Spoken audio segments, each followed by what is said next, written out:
I opened my dream bakery and invited my family to the grand opening. They walked in, looked around, and whispered like strangers. No congratulations. No pride, just jealousy hidden behind fake smiles. I realized then, success doesn't impress the family who secretly hoped you'd fail. That day, I finally baked my freedom. I remember the moment like a photograph frozen in firelight. The air outside my bakery carried that crisp, early morning chill that makes the first inhale almost ache with anticipation. The sun was just peeking over the rooftops, painting the streets gold, glinting off the scattered glass windows of nearby shops.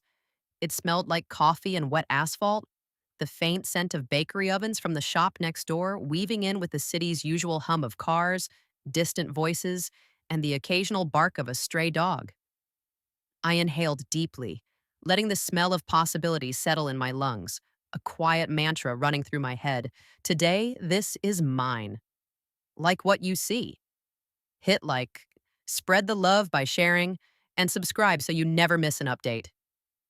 The doors of my bakery, Sugar and Ash, stood polished and gleaming, the brass handles reflecting the morning sun like molten gold. I had spent months scraping, painting, renovating, and perfecting every inch of this place, from the tile pattern beneath my feet to the soft amber glow of the hanging lights. The smell of fresh dough mingled with vanilla and butter, a warm symphony of scents that could make anyone pause and smile. The counters were brushed clean, the shelves lined with neatly stacked boxes ready for the first customers, and the display case, my pride, was a carefully curated explosion of color. Croissants with that perfect golden flake, tarts whose berries glistened like polished jewels, cupcakes frosted into little swirls of heaven. I had envisioned this moment in every detail, sometimes so vividly that I could almost taste the sugar before I even baked it. Yet, as I stood there, apron tied tightly around my waist, I felt a flicker of anxiety curl in my stomach. Not the usual pre opening jitters, something heavier. Today was not just about my dream. Today, my family was coming. I heard the first knock before the bell rang. It was tentative, almost hesitant, like the person on the other side wasn't sure if they belonged here.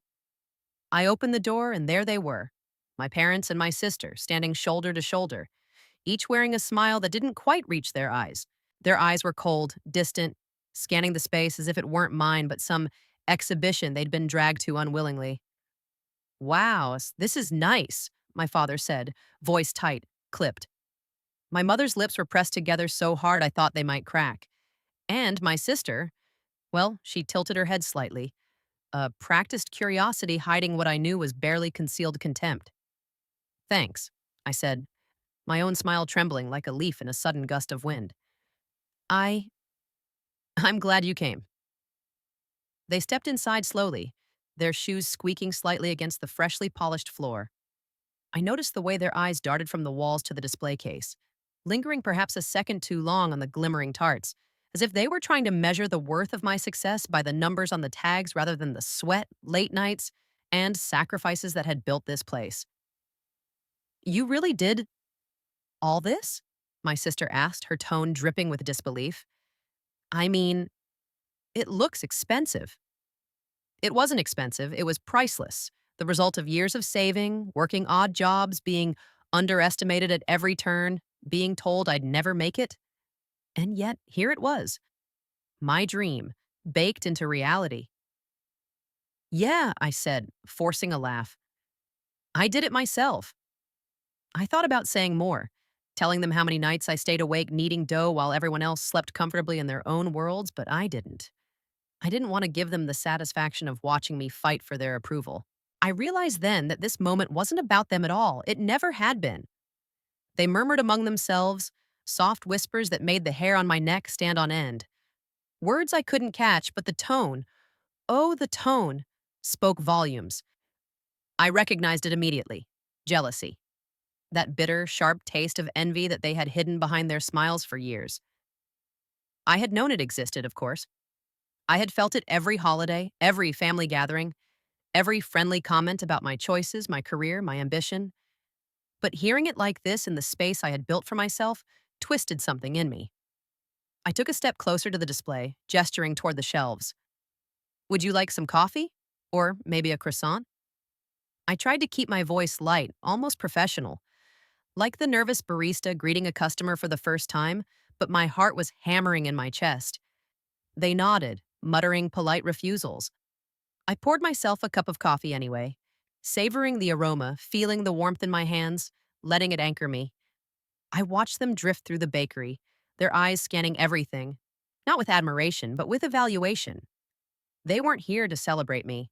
They were here to see if I had failed, to see if their expectations of my inevitably doomed dream were finally true. I remembered the years leading up to this, the endless nights of kneading dough in tiny rented kitchens, the rejection from culinary schools, the mockery from distant relatives who told me I'd never make a living from pastries, the years of scrimping, of taking shifts as a waitress, a barista, a delivery driver, all while dreaming of this moment. And now they were here, standing in the physical manifestation of every ounce of my ambition, whispering as if they were spectators at a museum, not participants in the life I had fought to build. Is this gluten free? My mother asked suddenly, her voice tight. She picked up a small tart and held it like it was an alien artifact. Her eyes flicked to mine, waiting for approval or a falter. Yes, I said, all freshly made. You can try it if you like. I held it out to her. She looked at it, then set it back down without touching it. My father cleared his throat. Well, you certainly know how to make it look good. His words were meant to be complimentary, but the undertone cut sharper than any knife in the display case. I realized then that nothing I had done would ever impress them. Not this bakery, not the awards I had quietly won in small competitions, not the long hours of study, practice, and passion. They had never been proud of me, not really, and perhaps they never would be. Their pride wasn't a gift, it was a reflection of their own insecurities, their own desires to see someone else fail rather than to celebrate someone's rise. I felt a strange mix of anger and liberation wash over me. This was my life, my bakery, my dream. And for the first time, I didn't need their approval. I didn't need their validation. I had built something real, tangible, beautiful, something that no whisper, no shadow of envy could diminish. I walked behind the counter and pulled out a tray of warm scones. I offered them again, this time with a smile that didn't seek permission, that didn't ask for acknowledgement. These just came out of the oven. I think you'll like them.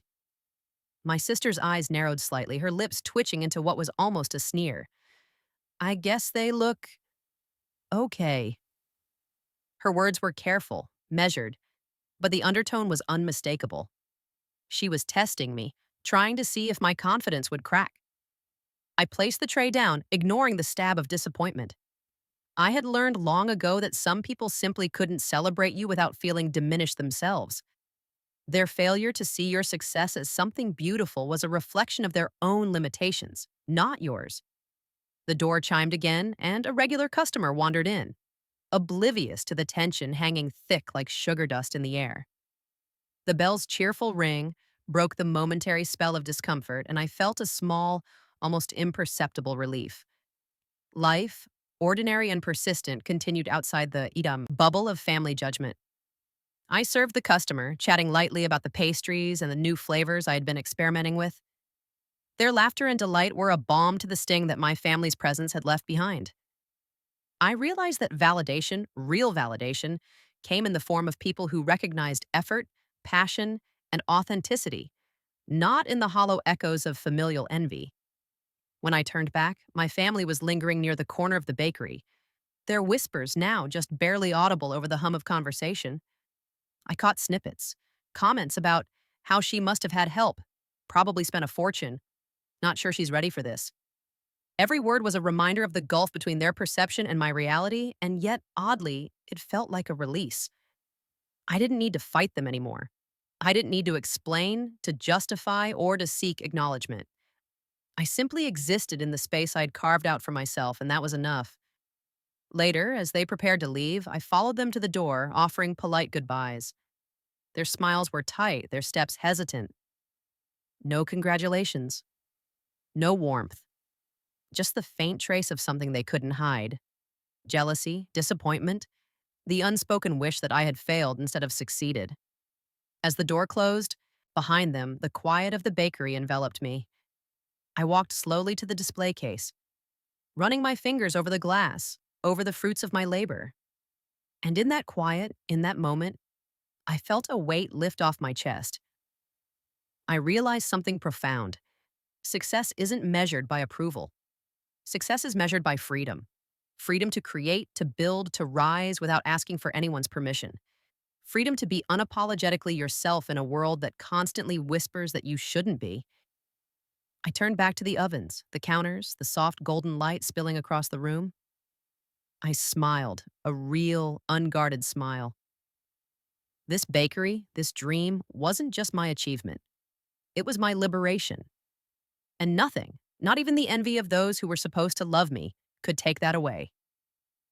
I poured myself another cup of coffee, sat at the small corner table by the window, and let the city wake around me. People passed by, their faces full of stories, struggles, and small triumphs. Some stopped to look at the display, and I saw curiosity and delight, honest and untainted. I realized then that life would continue, and I would continue with it. Not for them, not for their approval, but for me. And in that realization, in that gentle morning light, I finally understood the sweetest part of all. I had baked my freedom. The morning faded into midday, and the bakery hummed with life. The sunlight shifted across the polished floors, tracing long golden streaks that seemed almost alive, dancing across the counters and shelves. Customers came and went, drawn by the smells and the cheerful display outside, unaware that beneath the surface of sugar and flour, the air was still heavy with invisible tension. I moved behind the counter, washing my hands for the third time that hour, feeling a strange mixture of pride and lingering unease. The door chimed again, and a new wave of customers filtered in. One man lingered longer than most. Tall, in a worn leather jacket with a slight stoop, as if the world had been heavier on him than it should have been. His eyes scanned the room with the kind of careful attention that made me instinctively straighten my posture. He approached the display case and tilted his head, studying the pastries as if they were specimens under a microscope. "Everything looks perfect," he said finally, a faint lilt of admiration in his voice. "I don't know where to start." I smiled, the old nerves from my family's visit still lingering beneath the surface. "Well, if you want something popular, the almond croissants are fresh out of the oven or the lemon tarts. They sell fast." He nodded slowly, but his eyes didn't leave mine. There was a curiosity there, but also something else. A flicker of recognition that I couldn't place. I went to grab a tray of croissants, and he followed me with an almost predatory stillness. Quiet, deliberate. "So," he said finally as I set the tray before him, "are you the owner?" I hesitated for just a fraction of a second before nodding. "Yes, I am." He smiled then, a thin, sharp curve of lips, but it didn't reach his eyes. "I thought so," he said, almost to himself and then louder. "I thought you'd be younger." I blinked. Younger? Younger than what? He seemed harmless enough, but there was something in the tone, in the way he said it, that made my stomach twist. Something about him was familiar, but I couldn't place it.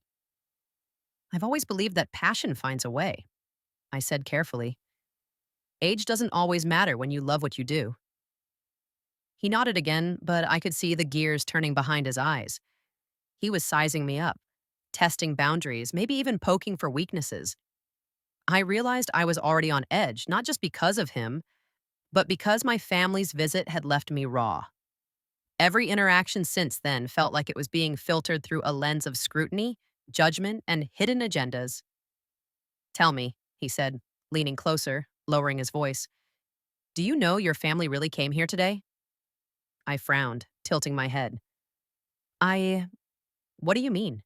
He glanced toward the counter, then back to me. "I mean, they didn't just come to see your bakery, they came to see you to see if you'd fail. Did you notice how they were whispering? How every glance was loaded? You didn't think it was just casual curiosity, did you?" I froze. His words cut through the comfort I had tried to cultivate in the wake of their visit. How could he know? I had spent months building my defenses, rehearsing the internal monologue that would keep me from breaking, from asking for their approval. And now this stranger, this man, seemed to see right through me. They they were just visiting, I said finally, voice trembling despite my attempt at steadiness. Family. It's complicated. He smiled faintly. Complicated, yes, but you knew the truth long before they walked in here. Their envy, their judgment, it's always been there. And the thing about envy is, it rarely comes quietly. I wanted to ask who he was, why he knew so much, but he simply turned and nodded toward the counter. Enjoy the day. Let them come and go, but don't let anyone, family or stranger, dull the light you've made for yourself. And just like that, he left, his presence lingering like smoke in a closed room. I didn't see him again, but the weight of his words followed me, settling in the pit of my stomach. The day continued, ebbing and flowing with the rhythm of the bakery. Customers laughed and chatted. Children pointed excitedly at the display case, and the scent of baked goods filled every corner. And yet, beneath it all, I felt the echo of that morning. The whispers, the fake smiles, the envy masquerading as concern. Late that afternoon, the door chimed once more. This time it was my sister. She walked in alone, arms crossed, eyes sharp, scanning the bakery as if preparing for battle. I straightened instinctively, but this time I refused to shrink beneath her scrutiny. You're still here, she said, voice low, almost accusing. I thought maybe I don't know, celebrate, relax, let someone else handle things for once. I forced a smile. I am celebrating. It's just my way. She stepped closer, eyes narrowing. You know, it's funny. You always act like everything's so perfect. Like you finally escaped all the mediocrity, all the expectations. I've escaped what I needed to escape, I said carefully. I've built something real, something that's mine. Her lips curled into a small, knowing smile. Real, huh? You really think this bakery proves anything? You think it changes how people see you, that it changes what people think of you? I felt the familiar burn of frustration, the old weight pressing down on me. No, I said finally, voice firm. It doesn't change them. It changes me. That's the difference. Her eyes flickered then, a flash of something I hadn't seen before. Anger, but also uncertainty. Maybe, she said slowly. Or maybe it just makes them jealous. And you're learning to live with that. I didn't answer. Instead, I watched as she moved closer to the display case, fingers brushing lightly over the pastries as if she were testing their solidity. Her gaze caught mine, and for a split second I saw something almost human. A glimmer of vulnerability beneath the carefully constructed mask of superiority she always wore. But it vanished almost immediately, replaced by the sharp edge I had known all my life. She left without another word, the bell above the door echoing like a distant warning. I sank into a chair by the window, letting the late afternoon sunlight wash over me, thinking about her words. Jealousy, yes, but also fear, maybe. Fear of realizing that she had spent her life measuring herself against me, only to find that the one she thought she could always judge had stepped out of her reach entirely. The evening came, and with it a strange quiet. The last customers had left, leaving the bakery bathed in soft, golden light from the hanging lamps. I walked slowly among the counters, touching the surfaces I'd polished, smelling the faint remnants of almond and vanilla in the air. And then I noticed it. An envelope, thin and white, tucked beneath the corner of the counter near the door. I picked it up, frowning. I didn't recognize the handwriting. There was no stamp, no sender. Just my name, written in careful, almost elegant script. I hesitated for a moment before opening it, the paper crisp beneath my fingers. Inside was a single photograph and a note. The photo was black and white, faded, showing a younger version of my parents. My father with a softer expression, my mother smiling without restraint. Between them stood a man I didn't recognize, tall, lean, with eyes that seemed to burn into the camera. The note was simple. Not all truths are meant to be buried. Some will find you when you least expect it. Watch closely, and the rest will follow. I dropped the photograph, my hands trembling. The message was cryptic, almost threatening, and yet it carried a weight I couldn't dismiss. My mind raced. Who had sent this? What truth were they talking about? And how did they know about me? About my family? About everything? A sudden noise made me jump. The back door had creaked slightly, as if someone had moved inside the storage room. I rushed toward it, heart hammering, but found nothing. Only the faint smell of flour and sugar, and the empty trays waiting for tomorrow's baking. I leaned against the counter, trying to steady my breathing, trying to make sense of the envelope, the photograph, the note. My bakery, my safe haven, suddenly felt like a stage on which someone else was about to perform a story I didn't understand. And deep down, I knew, whatever was coming, it wasn't just about jealousy anymore. There were secrets, hidden layers, things my family had never told me, things someone out there wanted me to see, and maybe things I wasn't ready to face. The lights dimmed, the city outside glowing softly in the evening haze. I sat at my corner table, staring at the envelope, feeling the weight of anticipation press into my chest. And somewhere, far off, I realized the world was no longer simple. My dream, my bakery, my freedom, everything I had built, was about to collide with truths I hadn't imagined, secrets that had been buried beneath smiles, whispers, and pastries. And I knew in that moment that the story was far from over. The night settled over the city, draping the streets in a soft, hazy darkness. The bakery, which had been alive with sunlight and chatter all day, now felt like a hollow sanctuary. The golden glow from the hanging lamps cast long shadows across the polished floors, turning the tables into islands of light surrounded by darkness. I sat at my usual corner table, staring at the envelope that had thrown everything into disarray. The photograph of my parents and the stranger folded in my hands like a fragile shard of glass. I couldn't shake the feeling that someone had been watching me. The stranger's words echoed in my mind like whispers just beyond hearing. Not all truths are meant to be buried. Some will find you when you least expect it. I wondered what that meant. Secrets, lies, betrayal, and most importantly, who? I picked up my phone and dialed my sister's number. She didn't answer. I left a short message trying to keep my voice calm, though my chest tightened with urgency. Call me back. It's important. I placed the phone down and let out a long breath, trying to remind myself to focus, to not let my imagination spiral. But then a soft creak from the storage room behind the counter made me freeze. My pulse quickened. I told myself it was probably nothing, maybe a settling sound, the old door hinge. But instinct screamed otherwise. Slowly, carefully, I walked toward the room. The door was slightly ajar, and a thin beam of light escaped through the gap. I pushed it open. Nothing.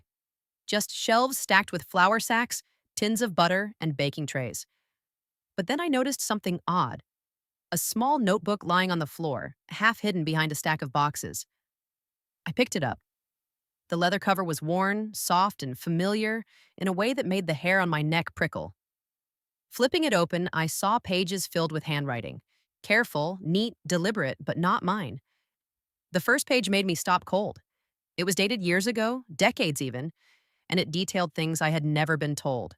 Names, events, letters sent, promises made, things my parents had never shared. There were notes about the stranger in the photograph, references to meetings, to secrets buried under the surface, to a debt of loyalty owed long ago. I felt like someone had yanked the floor out from under me. My parents. The people I thought I knew, the people I had built my life around in defiance of their skepticism, they had layers I had never glimpsed. My hands shook as I turned page after page. And then I found a passage that made my blood run cold. If she ever discovers the truth, we must be ready. The bakery is not just a dream, it is the key. She must understand her freedom comes with the price of knowledge. Do not let her know too soon. My heart thudded painfully. My bakery, the place I had thought was purely mine, the space where I had baked my freedom, was connected to something larger, something hidden, something I'd never anticipated.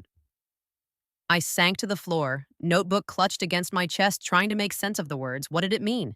Was it some elaborate family drama I hadn't been aware of, or something more sinister? The air felt heavier, charged with anticipation, like the calm before a storm. The sound of the door opening startled me. I whipped my head around.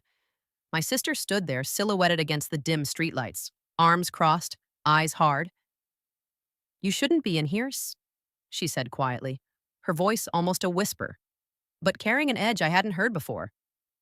"I found this," I said, holding up the notebook. "What is all this? What is this about?" She stepped closer, eyes scanning the pages over my shoulder. "I didn't think you'd actually read it," she said. There was a strange mixture of fear and admiration in her gaze, and for a moment, I saw her not as my rival, but as someone weighed down by knowledge too heavy to carry. "You've been keeping secrets," I said, voice shaking with anger and confusion. "All these years, what have you been hiding from me?" Her lips pressed together and she exhaled slowly. "You're ready now," she said finally.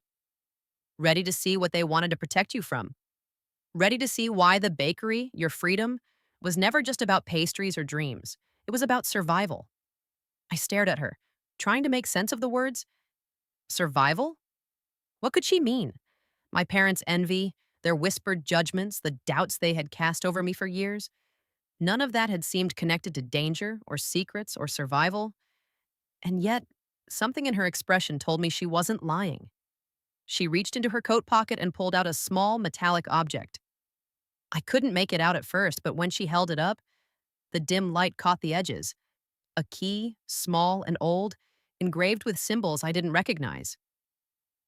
"This," she said softly, "unlocks more than doors. It unlocks the truth about why we were always different from other families, why our parents never told us everything, and why someone is still watching you." A shiver ran down my spine. The stranger from earlier, the photograph, the envelope, and now this key. Everything was connected, a thread weaving through my life that I'd never seen until now. "Why me?" I whispered. "Why the bakery? Why now?" She didn't answer immediately. Instead, she gestured toward the back of the storage room. "Follow me, I'll show you something. But you need to trust me. Not just because I'm your sister, but because if you don't, you might never understand what this is about." I hesitated. My instincts screamed caution, but something, maybe curiosity, maybe the same stubbornness that had carried me through years of doubt, pushed me forward. Together, we moved to the far corner of the room. She knelt and pushed aside a stack of crates, revealing a small trap door set flush with the floor. I blinked. "What?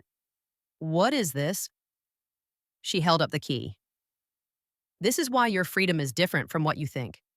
Your parents, my parents, they weren't just skeptical of your ambitions. They were protecting something, and now it's your turn." My hand shook as I took the key and inserted it into the lock. It clicked, and the trapdoor lifted, revealing a narrow staircase descending into darkness. The air smelled different here, cooler, damp, and carrying a faint metallic tang. My stomach twisted with both fear and anticipation. "After you," my sister said, a faint smile breaking her usual mask of control. "I think it's time you finally knew the truth." I descended first, the steps creaking under my weight. Shadows danced across the walls, lit by a single bulb swinging slightly from the ceiling. At the bottom, the space opened into a room I hadn't known existed beneath the bakery. Shelves lined the walls, stacked with old documents, letters, and photographs. Dust motes floated in the air, like tiny stars caught in sunlight. And in the center of the room, a large wooden chest, locked tight, carved with symbols matching the key. My sister placed her hand on the lid reverently. "Everything starts here," she said. "Everything you need to know about your family, about the bakery, about why you were always treated the way you were. Open it." I hesitated, fingers trembling. The chest seemed impossibly heavy, not just in weight, but in significance. I could feel the gravity of what awaited me inside. Then slowly I turned the key. The lock clicked, and I lifted the lid. Inside were letters, meticulously folded, yellowed with age. Diaries, photographs, and documents that chronicled years of hidden alliances, promises, and betrayals. I picked up the first letter, hands shaking, and began to read. The words hit me like a physical blow. She must be prepared for the world as it is, not as she wishes it to be. The bakery will be her armor, her sanctuary, and the key to uncovering what was hidden. Do not let her forget who she truly is or what she must do when the time comes. And then it all started to make sense. The stranger at the bakery, the photograph, the envelope, the cryptic warnings. My parents' envy, their silence, their careful manipulation of my path, it wasn't mere jealousy, it was protection. They had known for years that someone was coming, someone who would try to use me, my ambition, my dream against me. And now, standing in this hidden room beneath the bakery, I realized I had been drawn into something far larger than I'd ever imagined. My freedom, my dream, my bakery, they were not just symbols of success. They were shields, weapons, and keys all at once. And the story, the real story, was only just beginning. The room beneath the bakery was heavier than the air above. Dust and the faint tang of aged paper clung to every surface, settling into my lungs like a warning I couldn't escape. I ran my fingers across the letters, each one worn from age and repeated handling. There was a rhythm to the way my parents had documented their lives, a pattern I hadn't noticed before. It wasn't just a diary, it was a code, a careful arrangement of memories, warnings, and secrets meant to guide someone, me, toward understanding. I felt my sister's presence behind me, silent, watching, almost protective. I didn't know whether to feel relieved or trapped. Start with the letters, she said softly. Her voice carried gravity, a weight that made my chest tighten. They'll tell you why the bakery isn't just a business, why it was always more than it seemed, and why you were chosen to continue what our parents began. Chosen. The word reverberated in my mind. My parents had always called me stubborn, ambitious, sometimes reckless, but chosen? That implied purpose, destiny, a path I hadn't even known existed. I unfolded the first letter. The handwriting was familiar, my mother's, but the words were cryptic. The bakery is not merely a place of business. It is a sanctuary, a shield, and a stage. You must never forget that what you create feeds more than hunger. It feeds trust, power, and influence. One day she will return. She will watch, and you must be ready. I swallowed hard. Who was she?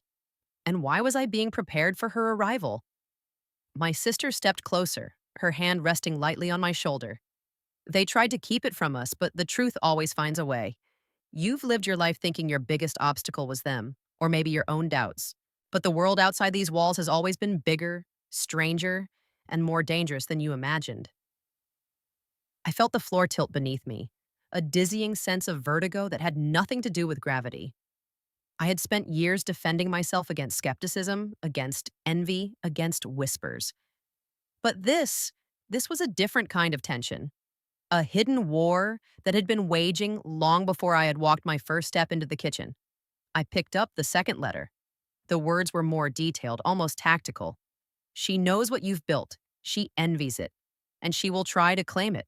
Your parents protected you from her for years.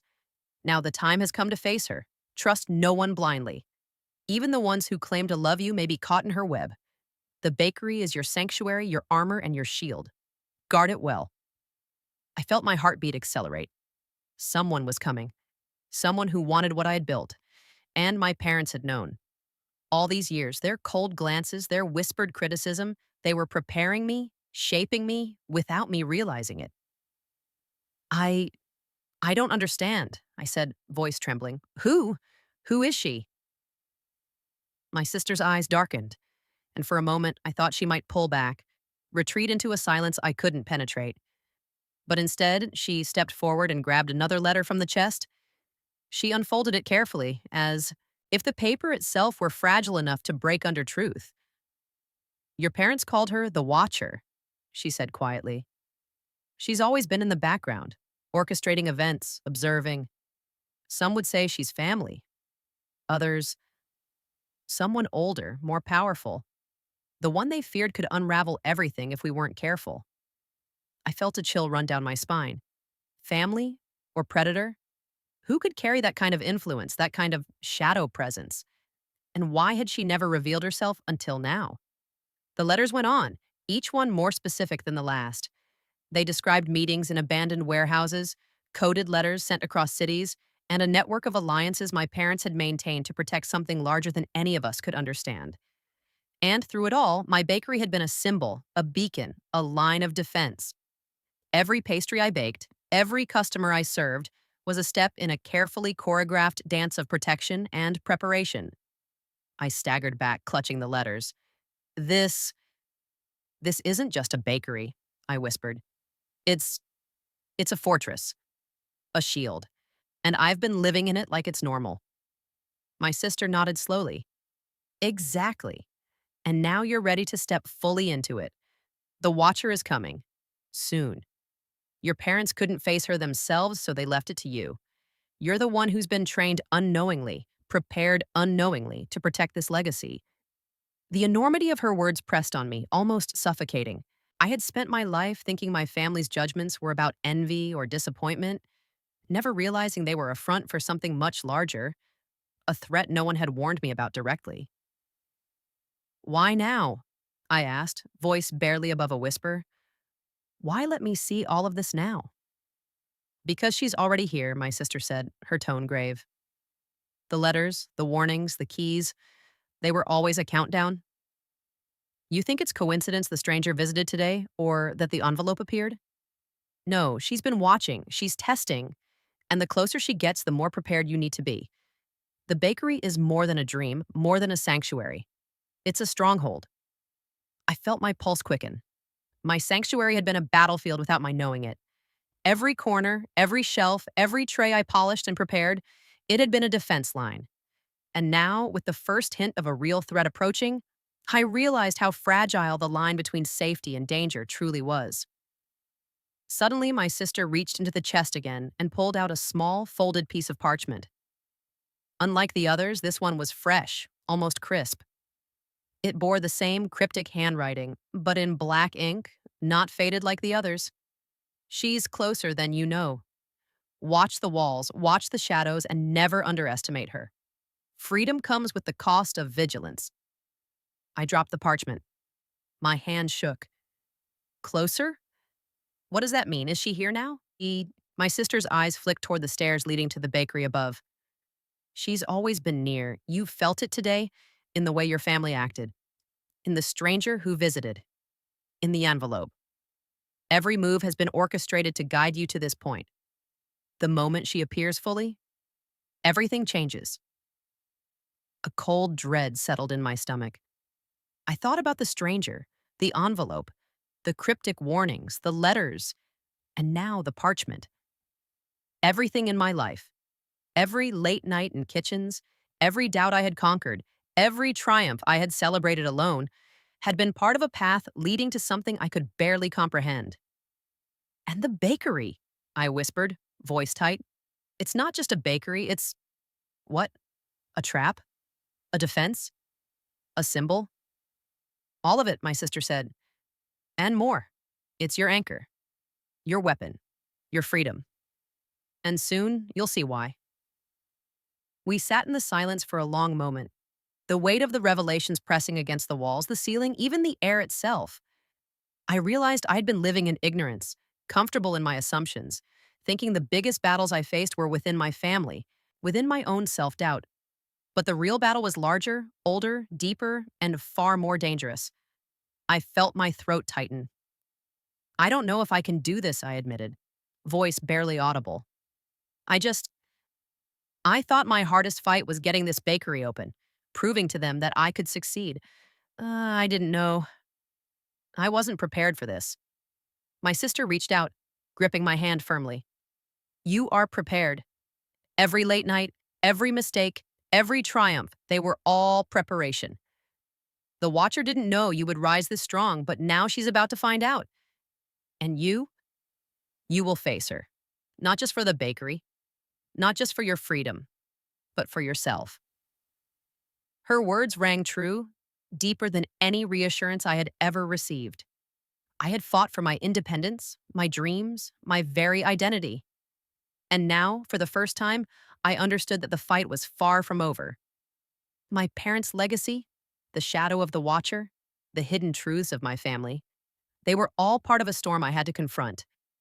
I rose from the floor, the letters and parchments in my hands, feeling the weight of responsibility settle like armor over my shoulders. The bakery above, once a place of warmth and comfort, now seemed like the center of a battlefield I hadn't known existed. And in that moment, I realized something chilling and exhilarating all at once. The story was no longer just about proving myself to my family, or even living my dream. It was about surviving the shadows that had been hiding in plain sight, about facing the forces that had orchestrated my life from behind the curtain, and about discovering who I truly was when the world demanded more than I'd ever imagined giving. And then, from somewhere deep in the building, I heard it. A soft sound, almost a whisper, almost a sigh. The first real sign that the Watcher had arrived. The game was no longer abstract, it was here. It was real. And my freedom, my bakery, my life, it was about to be tested in ways I had never dreamed. The bakery above felt different the next morning.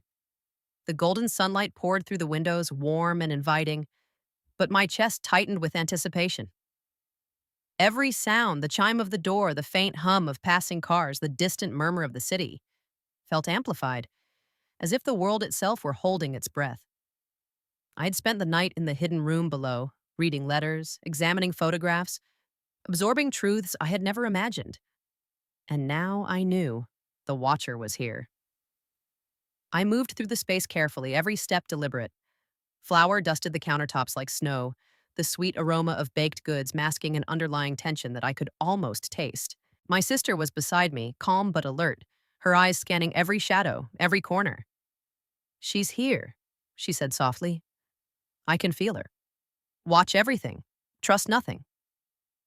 The first hint of movement came from the corner of the bakery near the display case. I froze, my hands gripping the edge of the counter. A figure emerged from the shadows, tall, poised, and impossibly composed. She didn't speak at first. She simply stood, observing, letting her gaze roam over the pastries, the counters, and finally, over me. "You've done well," she said finally. Her voice smooth, almost melodic, but with an undercurrent of authority that made my skin crawl. "I expected less." I straightened, trying to summon confidence. "Who are you?" My voice sounded steadier than I felt. She smiled faintly. "I am the Watcher, the one your parents feared, the one who has been observing, waiting, testing, and now you're ready." I felt a cold shiver run down my spine. "Ready for what?" She stepped closer, moving with the grace of someone completely in control. "Ready to inherit the truth, ready to see the world as it really is. Your bakery, your freedom, they are more than dreams. They are a legacy, and now it is yours to protect." I glanced at my sister, who gave a subtle nod. Everything I had read in the letters, everything hidden beneath the layers of my family's life, was converging in this moment. My heart pounded, not with fear, but with recognition. The Watcher wasn't here to destroy me. She was here to test me, to see if I could rise beyond envy, beyond doubt, beyond the ordinary limits of those who never understood ambition. "Why me?" I asked. "Why all of this? Why the secrecy, the preparation?" She paused, her gaze piercing mine. "Because you are capable. Because you have lived with adversity, with doubt, with the weight of family judgment, and you have built something real. Most would crumble under the pressure. Most would surrender. But you have already proven yourself. And now, it is time to see how far that proof extends." I swallowed hard. Every word she spoke resonated with everything I had struggled against. Every late night in small kitchens, every sacrifice I had made. And yet, beneath it all, there was a new layer, an invitation, or perhaps a challenge. She moved toward the display case, picking up a small tart, turning it slowly in her fingers. "This bakery is a test," she said. "Not of skill, not of success, but of resolve. Every choice you make, every pastry you craft, every interaction you have, it shapes not just your destiny, but the destiny of those who come after you. The freedom you baked was never just for you. It was for all who will inherit the path you carve." I felt a surge of clarity. The bakery, my dream, my struggle, They were more than symbols of personal victory. They were instruments, tools, pieces in a game I hadn't realized I was playing. And suddenly, the whispers of my family, the judgments, the envy, it all made sense. They weren't trying to break me. They were preparing me, intentionally or not, to face the greatest challenge of my life. The watcher smiled faintly, then stepped back, folding her arms. You've come this far. Most would falter here at the crossroads of truth and fear, but you're ready for the next step. Your parents knew it, I knew it, and now you will know it too. The room seemed to pulse with tension, the sunlight and shadows intertwining in a dance I couldn't escape. I realized that the bakery, the oven, the display cases, the aroma of sugar and flour, they were all part of a ritual, a proving ground. And the final test was imminent. Then, without warning, she moved swiftly, reaching into her coat and pulling out a small, folded piece of paper. The same kind of parchment I had seen in the letters, but this one fresh, alive with urgency. She handed it to me. Open it, she said. My hands trembled as I unfolded the paper. The words were simple, yet they carried the weight of a lifetime. The past you thought was static is alive. The freedom you have built can be claimed or destroyed. Decide who you will be, not for them, not for me, but for yourself. The watcher's eyes locked onto mine, and in that moment, I understood the depth of what she meant. My family's envy, the hidden letters, the secret room, the chest beneath the bakery, all of it had been preparing me to make a choice. A choice not of validation or revenge, but of agency, of true power over my own life. I took a deep breath, letting the weight of every trial I had endured settle within me. The bakery had been my dream, yes, but now it was my crucible. I could rise beyond the shadows, beyond the envy, beyond even the watcher herself. Or I could falter. I looked around the bakery one last time, inhaling the warm scent of baked goods, the hum of the city outside, the sunlight scattering across polished surfaces. And then I made my choice. I'm ready, I said, voice steady, carrying conviction I hadn't known I possessed. Ready for whatever comes. This bakery, this life, this freedom. It's mine. And I won't let anyone take it from me, not even you. The watcher's smile widened slightly, approving but measured. She took a step back, then faded into the shadows near the door, her presence lingering like the echo of wind in an empty room. You've chosen well, she said softly, and now the rest will unfold. And with that, she was gone. I stood alone in the bakery, sunlight streaming across the counters, the warmth of ovens surrounding me, and a new understanding settling deep in my chest.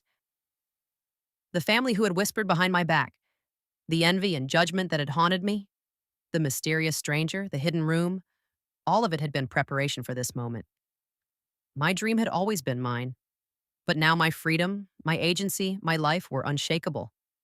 I had faced shadows, hidden truths, and fear itself, and I had chosen myself. As I looked out the window at the bustling city beyond, I realized that freedom was not simply the absence of judgment or the achievement of a dream.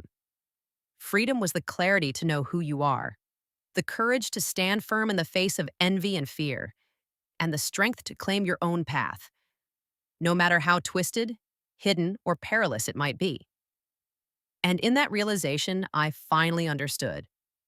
The bakery, my dream, my life, they were not just victories. They were my liberation, forged not only through sugar, flour, and sweat, but through courage, resilience, and the unflinching choice to be unapologetically myself.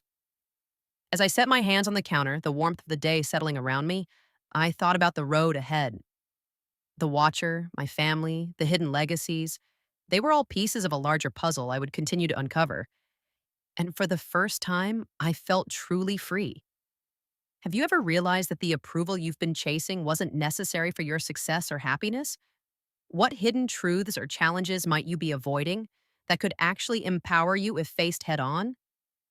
When have you had to confront jealousy, doubt, or fear in your own life? And how did you claim your freedom despite it? How does the story of someone building their dream, confronting hidden obstacles, and choosing themselves inspire you to take control of your own path today.